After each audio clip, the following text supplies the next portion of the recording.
Olá, seja bem-vindo a essa edição. Você acompanha agora as principais notícias do Brasil e do mundo. O Museu Catavento, localizado em São Paulo, inaugurou uma nova atração. Na exposição, o público pode explorar o interior do corpo humano e conhecer melhor como funciona o sistema imunológico. A nova exibição do Museu Catavento, batizada de Nosso Corpo, Nosso Mundo, uma aventura imunológica, foi criada para que o público tivesse a experiência de entrar em um corpo humano e explorar o seu interior. A exposição, voltada para um público mais jovem, usa recursos de linguagem inspirados em desenhos animados. Os visitantes podem aprender sobre o tema de forma lúdica, por meio de recursos didáticos. Segundo os organizadores do evento, a ideia é mostrar ao público como o organismo combate infecções, como funcionam as vacinas e como surgem as alergias. A atração, com uma área de 225 metros quadrados, permite que o visitante aprenda sobre como o sistema imunológico atua na defesa contra vírus e bactérias, por meio de jogos, vídeos e painéis interativos. A porta de entrada para a exibição é um nariz gigante. Em seguida, o visitante percorre um corredor iluminado por luzes LED, simulando a corrente sanguínea. Ao longo do trajeto, é possível ouvir batimentos cardíacos e tocar em superfícies que representam a mucosa e os glóbulos brancos. As células responsáveis pela defesa do corpo humano são representadas por personagens que iluminam um letreiro informando o nome e a função de cada uma no combate a infecções. O próximo ambiente traz um corredor de espelhos distorcidos que leva o visitante até um quarto infantil, que reproduz a sensação de ser uma criança pequena em um mundo cheio de ameaças invisíveis. O espaço é ampliado com objetos cotidianos, em uma escala aumentada, e a atração principal é um urso de pelúcia de 2 metros de altura. O brinquedo serve como um lembrete de que esses objetos de tecido e enchimento são uma fonte comum de ácaros, que agravam as alergias respiratórias. O último espaço traz um jogo de perguntas e respostas, que destaca o papel da vacinação como uma estratégia de proteção coletiva e um laboratório futurista que permite que o visitante crie virtualmente medicamentos para o tratamento de doenças imunológicas.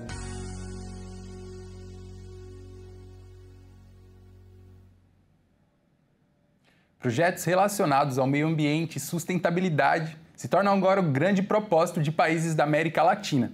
O negócio pode ser um bom alvo para atrair capital e visita de estrangeiros aos locais. Os países da América Latina pediram em um fórum da Organização para a Cooperação e Desenvolvimento Econômico para desenvolver projetos relacionados ao meio ambiente ou à energia verde para atrair capital e investimentos estrangeiros para a região. O investimento internacional busca cada vez mais países que apostam em um desenvolvimento sustentável profundo, disse Manuel Tovar, ministro do Comércio Exterior da Costa Rica, um dos participantes do Fórum Econômico que é realizado anualmente em Paris. Tovar ressaltou que a América Latina e o Caribe continuam muito atrás de outras regiões do mundo em atrair investimento estrangeiro direto e pediu mais integração regional, seguindo o modelo das organizações multilaterais que existem na Europa e Ásia. Tanto os representantes dos governos da região quanto de empresas privadas insistiram na sustentabilidade para atrair mais investimentos.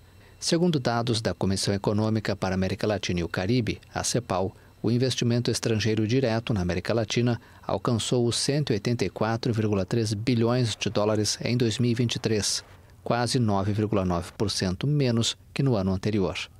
A Costa Rica, que ingressou na OCDE em 2021, se tornando o membro mais jovem da organização, presidiu nesta semana a reunião ministerial anual da organização, que agrupa 38 países, incluindo México, Chile e Colômbia. Pesquisadores noruegueses realizaram as primeiras biópsias de tecido adiposo em ursos polares para avaliar o impacto dos poluentes na saúde desses animais. Um estudo científico da Noruega investiga o impacto dos poluentes do Ártico na saúde dos ursos polares. De um helicóptero, um veterinário dispara um dardo anestésico com uma carabina de pressão para paralisar um urso que corria no gelo, assustado com o barulho do aparelho.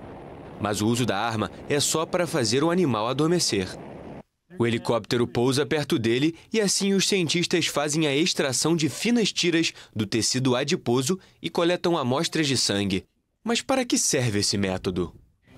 A ideia é representar com a maior precisão possível o que os ursos vivenciam na natureza, mas em um ambiente de laboratório. Para isso, usamos a gordura deles, que expomos aos estresses aos quais eles se submetem, ou seja, poluentes, mas também hormônios do estresse.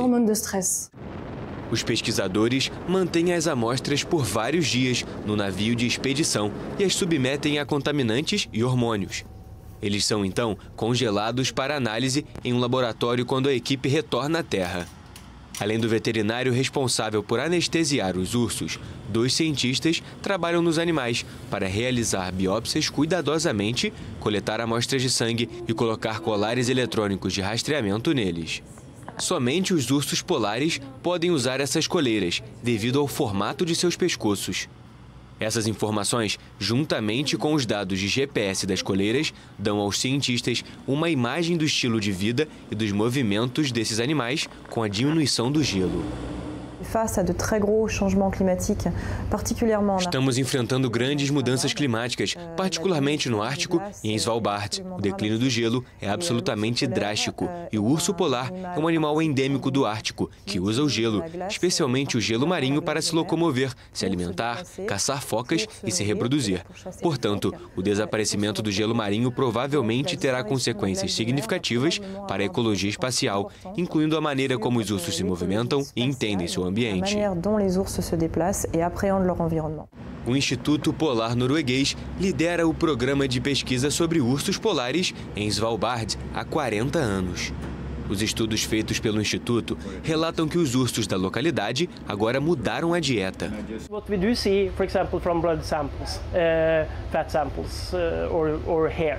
O que vemos, por exemplo, em amostras de sangue, gordura ou pelo, é que a dieta deles mudou, e mudou significativamente porque eles passam muito mais tempo em terra. Então você vê nessas amostras que eles comem mais alimentos terrestres, em vez de focas e coisas do tipo.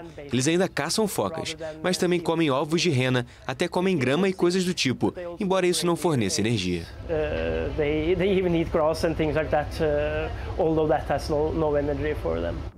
De acordo com um estudo publicado na revista americana Nature, o Ártico vem esquentando 4 vezes mais rápido que o resto do planeta desde 1979. E esses animais fascinantes sofrem muito com as mudanças climáticas. E olha só essa história. Em 2 dias, alguns castores construíram uma represa que o governo da República Tcheca planejava há 7 anos. Confira só. Um projeto milionário para restaurar uma represa na República Tcheca estava sendo arrastado por cerca de 7 anos. Entre um governo e outro, ninguém assinava o acordo e as promessas eram sempre adiadas. Foi então que um grupo de castores fez o que ninguém esperava. Resolveu a questão para o governo do país e, o melhor, de graça. Esses roedores são famosos por sua habilidade de modificar o ambiente. Eles usam seus dentes enormes para mastigar e empilhar troncos, galhos e lama no meio de cursos d'água, criando uma área inundada mais profunda, que dificulta o acesso dos predadores e protege os seus ninhos. O problema era simples, mas demandava um alto gasto para o país. A água estava correndo em um curso que não era proveitosa para uma região montanhosa da capital de Praga. E o custo dessa obra estava avaliado em mais de 1,5 milhão de euros.